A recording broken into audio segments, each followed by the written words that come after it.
Hello to anybody listening. You have McGann the Fangirl and the Bagel Ghost. Hi. And we are talking about Season 2, Episode 6 of HBO's The Last of Us. This episode is called The Price. You know, I'm really starting to become aware for the first time that when Joel is on screen, he really does fight for main character from Ellie. You know, even when Ellie is trying to be the main character, it's like Joel just has this natural energy that swoops in and steals it away to where she's a little bit less than. The thought that I kept having during this episode is that Joel looks like one of those games where they go as close to realism as they can with their models, and Ellie looks like claymation. Well, that's because Ellie is so young. She's got like... Ellie is so smooth. She is. She's got the best skin I have ever seen. But Joel is old and worn down and wrinkly, and you see every little line in his face. Joel will remember that.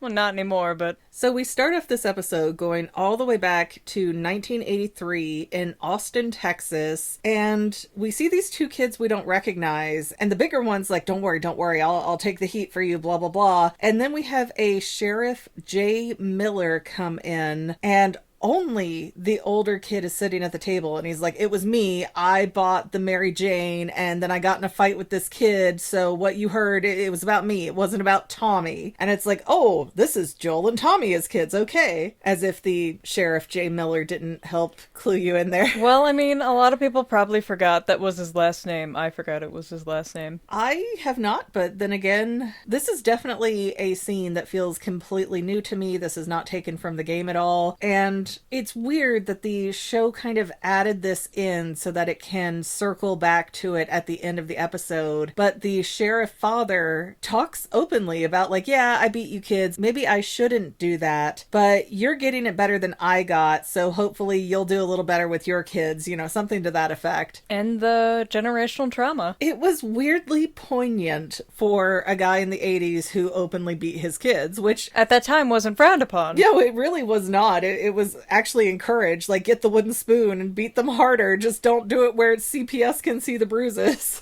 I'll whap your kid if you can whap mine. Oh yeah, if you were at the playground in the 80s and there was an unsupervised kid being a brat, it would not be uncommon for somebody else's parent to go bust that kid's butt and for the other parents to come and thank them later. I mean, it was a whole different type of community back then. We need this mentality back. I mean, some of these kids we see today, they need I don't know. Fear. There are children who respond very well to let's talk this out and no, we don't do that. And they're like, oh, okay, I took this note and I'm going to change this behavior. And there's other kids that just turn this into, well, mom's not going to do anything, so I can do whatever I want and take that as an excuse to grab power. So yeah, we've got a weird toppling from what we had in the 80s where it's gone completely the other direction. Somehow it's crazy. Anyways, then we skip ahead to roughly 2023. This is 2 months into Joel and Ellie permanently moving to Wyoming, and Seth is running the bar. Joel gives him some Legos for his grandkids to trade off for something or other. I didn't quite get the full list of what he was bartering with. He asked for something specific. I know he was getting a cake. Yeah, he was for getting Ellie. a cake. And he got some kind of like cow bone that Joel takes home and painstakingly whittles down to fit into the bridge of an acoustic guitar that he's refurbishing. Which is really cool, I would say. I'd like a guitar that has bones in it. I don't play guitar, but... A lot of things do. And we're not even aware of it. A lot of knives will have bone handles. Oh, yeah. That's cool. It just felt like there was so much bone he could have made 3 or 4 bridges, and it was a strange process to see it done, and it was interesting but also kind of terrifying because I have bone-itis and I do not like seeing that. Not what that word means. It means whatever I want it to be. Doesn't. Anyways, as soon as Joel is done making up the guitar, Tommy's bringing Ellie in, who's loop-de-loopy, and Tommy's like, don't worry, she's fine. She was doing KP, which I assume from context clues means kitchen prep, and she purposefully burnt her arm on a scalding hot pot, and so they filled her full of painkillers and sent her home with a bandage. Really helps. From how she described described it. That's like a second or third degree burn. Oh yeah, no, she needed a really bad, really permanent kind of burn because she wanted to wear short sleeves again. And I gotta say, I respect the hustle, but I feel like the tattoo would have been a better cover-up, even though maybe she was a little bit too young for it at that point. Well, it's still gonna be a little bulgy around that area. Maybe, but I don't know. Burning herself feels like a very drastic measure to take. And a tattoo's not? Not really. Tattoos are awesome. Yes, but they're more permanent than burns. So it is Ellie's 15th birthday that day. When Joel shows her the cake, he goes to get a knife, and that shot by itself kind of proves that Joel has taken over as the main character in this flashback episode, because we're so focused on him that when we go back to look, almost like comic relief, Ellie's got her hand in the cake, eating it like a little bear. Like, he's a good cook. I mean, this flashback is mostly to highlight how much Ellie and Joel actually bonded within those 5 years, and it wasn't just he was my travel companion and now I live with him. I think it's really showing the evolution of their relationship and where it went and why Joel does certain things and why Ellie does certain things. Cute episode though, but It is so wholesome for the most part. But yeah, Ellie gets her guitar and she starts learning how to play at that point, and you can really see that Joel put a lot of thought and time and effort and love into making this guitar for her. Not from scratch, but restoring something is not easy 20-something years later. And he put like custom moths on it too, which were her thing. Yeah. He took like her drawings and he did it multiple places, and that was really cute. That was sweet. And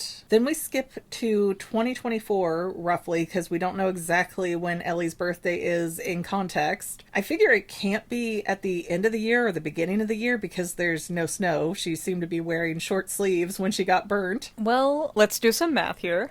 Wait, you're right. Hold on. I've got notes. Okay, her birthday is 9 months before New Year's. What month is that? Like March, April? Yeah. Okay, so Ellie is a springtime baby. She's a Hatsuharu. Anyways, okay, 2024, we see Joel and Ellie on a hike for Ellie's 16th birthday, and they round the trees and find a kids' history museum with a giant T-Rex in the front. Yeah, they find a giant dinosaur on it, and in this scene, Joel just feels so much like that fun, sarcastic dad. He is so cute, and Ellie is so cute, and I feel like this is the peak of their relationship and how good it was when it was good. And Ellie, not even missing a beat, just climbs right up that T-Rex, and she's surfing on its head. She's like, oh, hey, there's a whole building over there, Joel. It's a museum. And he's like, yeah, if you don't break your neck on the T-Rex, I'll take you inside. And he came in before her and like greased up the gears so that the planetarium thing would work. And he got this rocket ready. He found this tape that had an old, what would you call it, like Houston 54321 blast off audio. Recording from inside a ship. Yeah, and then he gave her a rock and told her to break out a window and take whatever helmet she wanted.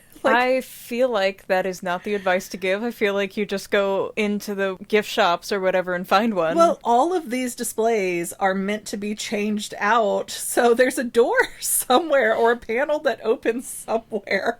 But no, I mean, they're lucky an alarm didn't go off, but I'm assuming there's no power at the museum anyway. It's been like 20 years. Any alarm system's long gone. It feels like we really should have gotten this episode before Joel died, so that we could feel his death. I have a feeling that this is going to be Joel's sign-off for the series. Like, we're not going to be seeing him ever again. And because he died so abruptly in episode 2 of this season, this is really our heartwarming moment to have a little cry and see the good times with Joel and the not good times with Joel and get to say goodbye to him before he fades away. We had plenty of not good times with Joel. Anyways, they get inside of this little shuttle that it's an Apollo. I didn't catch what number Apollo, but they said it's from 1971. So not 13. No, not 13. That was just a little tiny shuttle that they said was the real one. So I don't know if anybody knows space travel better than us. Please leave a comment and let us know. I'd assume Apollo. I mean, but they did a lot of space travel in the 60s, so they could have done like boom, boom, boom, boom, one after the other. I wrote a poem about Apollo 13 in middle school. Apollo 13 was on its way to the moon until the crew heard a loud kaboom. Fuel was leaking very fast. They wondered how long it would last. Wait, can I get the rest of this? Lovell made an air cleaner makeshift that cleaned the oxygen in the spaceship. All in all, they made it okay, but Apollo 13 is unlucky, some say. That teacher loved me. Did she? Yes, all my English teachers loved me because I would do weird stuff like that unasked all the time. Nobody thought I was autistic, dudes. Did any of them No. get weirded out by this? No, I actually wrote a secret song to the tune of Gilligan's Island when they made us watch a movie after we read a book, and the movie was terrible. It was And Then There Were None by Agatha Christie.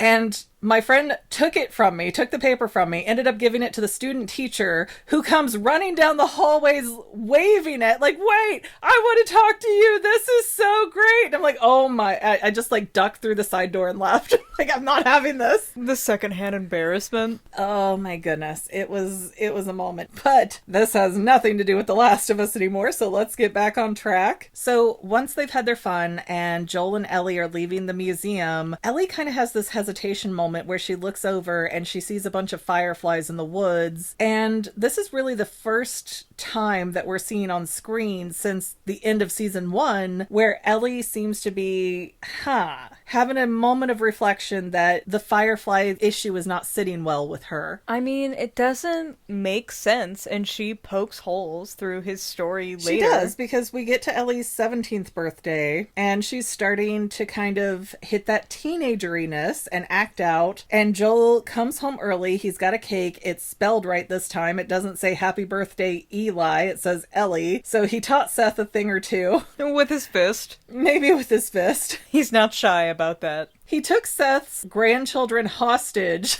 until Seth did it better. But Seth said he used to be a cop, and that seemed to open up a whole, that explains that box. But once Joel gets up to Ellie's room with this spelled correctly chocolate cake, he opens the door and Ellie's fooling around with a 19-year-old girl who is also tattooing her, and they're smoking some leaves. They're smoking some MJ leaves up there. So Joel is just like, what? You're doing all the teenager crap at once, huh? Oh my gosh. Which, you know what? That's not even an overreaction. If I came home and my well-behaved child suddenly was, like, making out with some girl and getting tattoos, and there's, Michael Jordan leaves in the air, I don't know, MJ leaves in the air, you know, I'd be pretty flustered and upset.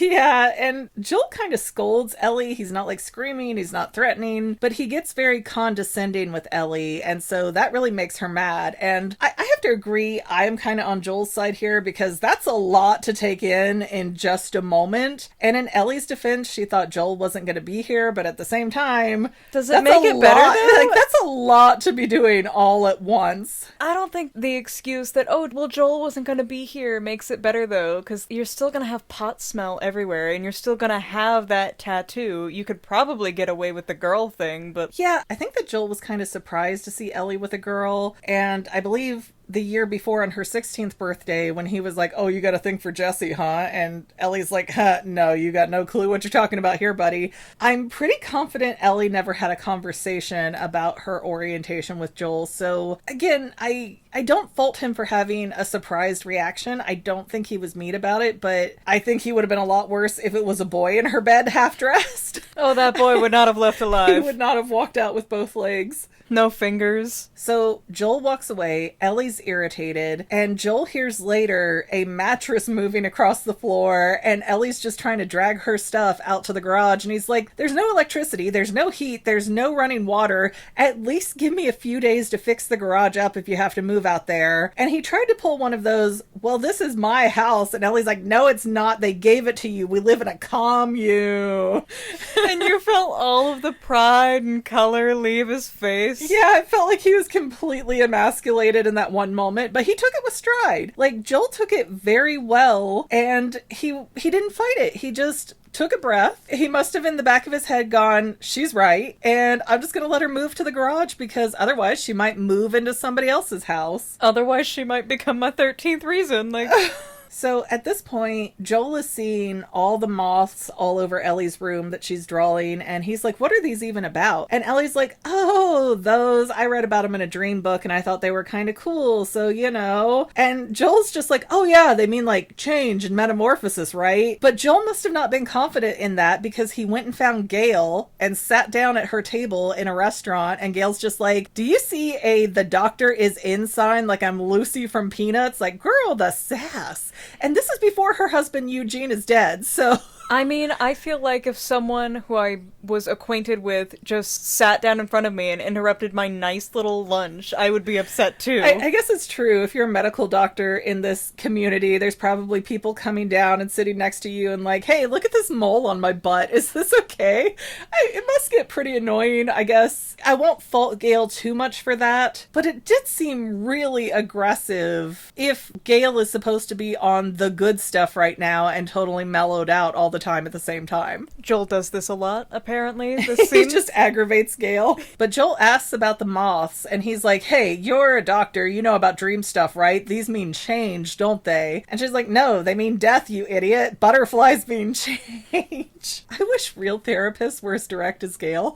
Gail is so aggressive. She doesn't have time to beat around the bush. She really doesn't. She's just like, no, you're stupid. This is why you're wrong. Other therapists are just like, oh, well, how does that make you feel? Now dance in the wind and tell me, you know, what might you do if the circumstances... Just tell me what I'm messing up and tell me how I should fix it. That's how they make money. But Gail gets paid in booze and pot. Why wouldn't she want to extend all these sessions? I'm just saying. Maybe because Joel is just so Joel about it.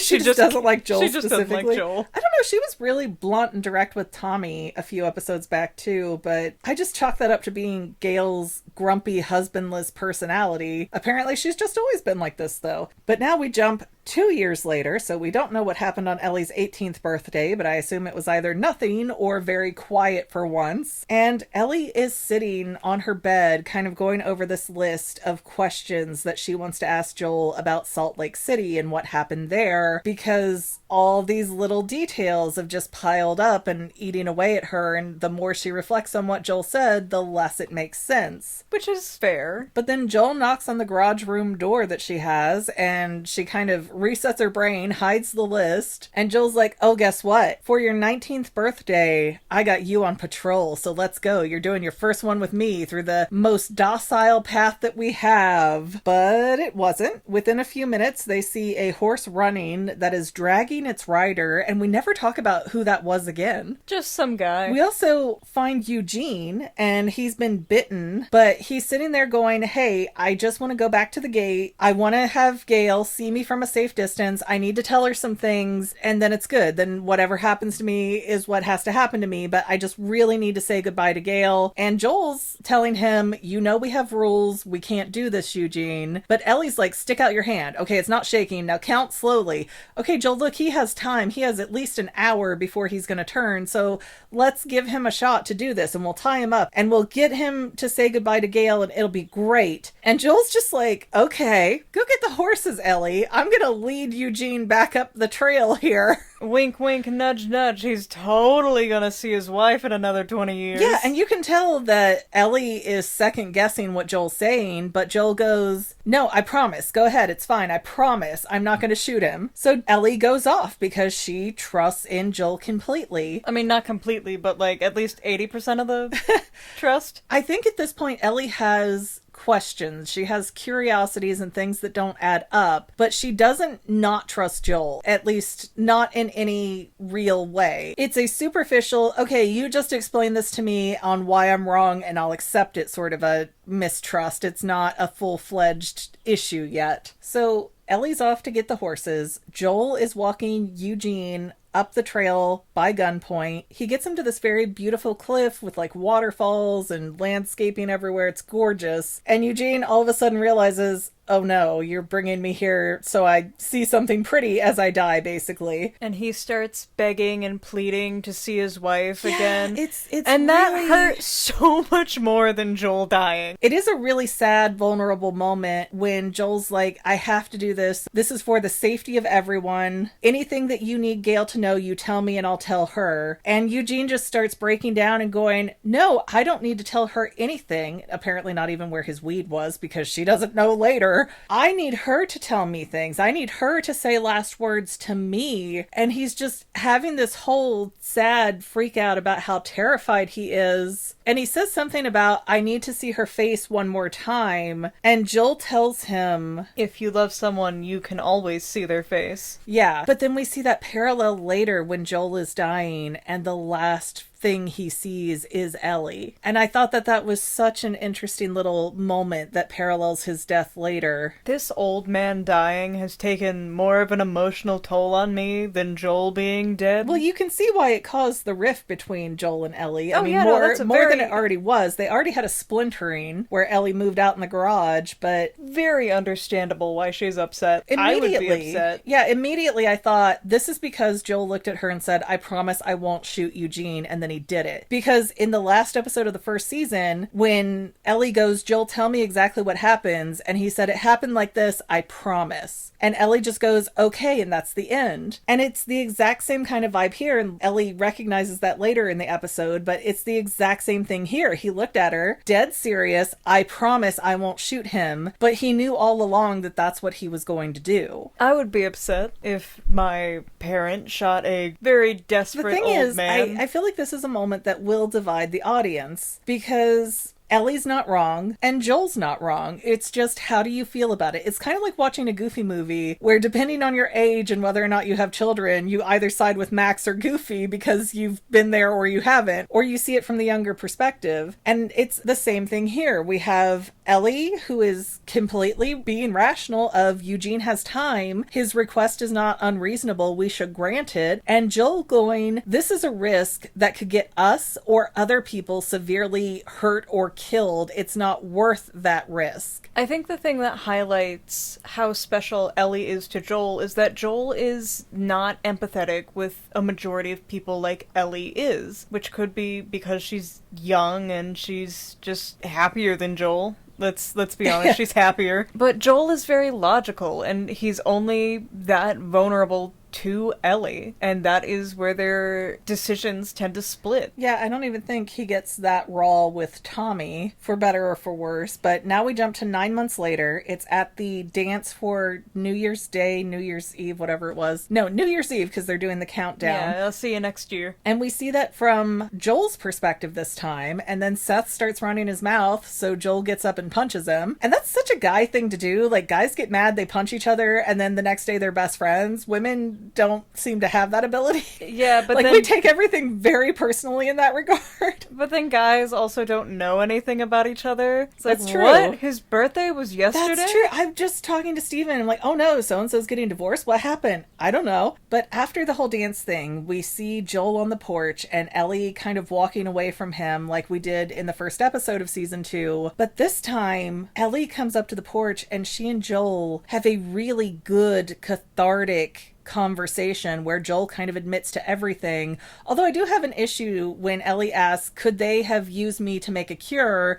And Joel shakes his head yes, because he doesn't know. They didn't know. And I feel like that is a strong point to stand on, to say, Ellie, I couldn't let this happen because they weren't even sure of what they were doing. They might have killed you for nothing. Well, to be fair, he was also very clearly holding in tears, and if you are a person who tries not to cry often, talk when cry and you cry, you just cry. No, and I see that, and he's, oh my gosh, Pedro Pascal is just peak acting in this scene. He's beautifully handling it. But yeah, he can't answer Ellie when she's asking about Salt Lake City. It's just shake your head no, shake your head yes. However, I still feel like yes was the wrong answer for, did they have a cure if they would have killed me kind of a thing. It's not the right answer, because in the game, you can go around and find notes from that doctor talking about how he did similar experiments and they went badly and he just killed the subject involved. But in the show, it's just like Joel blatantly just pow pow, you're dead. He's not taking chances. He's not letting a second daughter die. His motives at the end of the first season are completely understandable, especially after we see everything that happens with his daughter and his bond with Ellie that slowly grows. I get it. Why would you roll the dice and say, maybe this cures everybody, or maybe this just kills her and now I have nothing and we're still in the same position? Why wouldn't you feel the way Joel did? He wasn't wrong. He explains it to Ellie, though, in the worst way possible. And as beautiful as that conversation between them was, it almost seemed too real and too heartfelt. And especially because the very next / last thing that we see is Ellie in her raincoat walking to the theater. I wonder if this is Ellie ruminating on the last time she saw Joel, and this is the fantasy conversation that she wished she had, not something that she actually did with Joel. Oh, that's sad. Because if you think about it, he admits to everything when he never wanted to before. He's crying, which does not seem like something Joel would let himself do, especially in front of somebody like Ellie. They're having such an honest talk. And one of the things Joel says that calls back to the beginning of the episode from when his own dad was in the picture, well, Ellie, if you ever have children, I hope that you do better than I do. And again, it's like, I understand Joel's mindset so beautifully. The only reason I would let it weigh that it is real over fake just a little bit is that we do have that callback from when Joel was a kid, because Ellie wouldn't have been there to know that and be able to add that into the conversation. Well, you know, they have very long walks and journeys. You think Joel wasn't trauma dumping? He could have been, though, but then that just plays more into this is a conversation I wish I had, but not what I actually got to have. Because Ellie is very stubborn. Joel is very stubborn. I could see them just both huffing off and not wanting to communicate while they're upset. And then Joel dies and nobody gets to say how they feel or get any answers. But in the last episode, right before Nora got the pipe, which just felt weird Not to say. Nora. Maybe not Nora. I don't know. I tried to look it up online and it did say the bald girl was Nora. So I'm a little confused because I swear they associated Nora to the other girl in the first episode. Whatever. Doesn't matter. She's gone now. She's off the board. But before Ellie gave Nora the pipe and Nora's like, let me tell you what he did, Ellie seemed to be really taken aback. And like she was trying not to give her emotions to Nora, but her gun dropped down and her face changed. And it definitely made me feel like this was news to Ellie that Joel had killed everybody in Salt Lake City and she could have been a cure. So again, I don't know. Maybe the next episode will tell us it is the season finale, but the season finale? I know, 7 episodes is weird. I didn't pick it. I didn't pick it. We're gonna get very gunshot heavy, I'm assuming. But yeah, I would love to know in the comments if you think that really good conversation at the end with Joel and Ellie was real or not real. Because if this is our final goodbye of Pedro Pascal as Joel, I mean, this was a chef's kiss, beautiful way to do it. Because now it hurts more that he's gone because we're not seeing it through Ellie's disassociation of, hey, we have problems. I feel like we should have gotten this episode right before Joel. No, I disagree, because then the last thing we have of Joel is him getting stabbed in the neck, and that's a very Walking Dead way to go, but I feel like Joel deserves better as a character. As a character, yes. As a person, no. Plus, didn't Ellie say something to Gail after she got out of the hospital of like, yeah, no, I talked with Joel the night of New Year's Eve once all that stuff went down, and, you know, it's cool. And then she said something to Gail about, no, I didn't actually talk to him, but I wish I had, but that one moment doesn't define our whole relationship. You know, she had that really weird therapy speak that she gave the therapist. So yeah, I think it's a fake fantasy conversation. I do. That's my vote. I don't know. Ellie's very complicated. Anyways, guys, thank you so much for listening. Don't forget to like, subscribe, comment, and or share. All of that good stuff is free for you. Really makes a difference for us. We also have paid channel memberships, which also makes a huge difference for us. We don't have other notes, do we? No, there's no other notes, so we will see you next week for the big finale. Bye! And to any of my members here on YouTube, a huge bottom of my heart thank you for all of your help and support. If you would like to become a paid channel member, there is a link in the description below. Thanks again, guys. Love you. Well, family members, we're almost done, but I want to invite you to hang out with me in some other places. I'm on Twitter and Instagram as my own personal self, and I have a Facebook page too, but I mostly just post photos over there. And sometimes people say, hey, Megan, I want to mail you something. How do I do that? Easy. Just click the About tab on my channel page, and my most current P.O. Box info will be right there. I also run another channel, The Family. It's really a hodgepodge channel where we might post anything. Oh yeah, and I also sell shirts and stickers and stuff with the Family and the Fangirl logos. If that is your cup of tea, I have a link in every description of every video. Finally, if you want to help out the Fangirl channel and make sure I'm putting out video essays for years to come, the best way you can help is by subscribing and watching more of my videos, whether they're new, old, whatever. Maybe even share one or two on social media, help spread the word. People who watch to the end of videos, like you, helps to tell the site, hey, this is a good video, we should recommend it to other people. So if you made it this far, leave me a comment of something like, hey, I made it to the end. Love ya. See you next time, family members. Bye.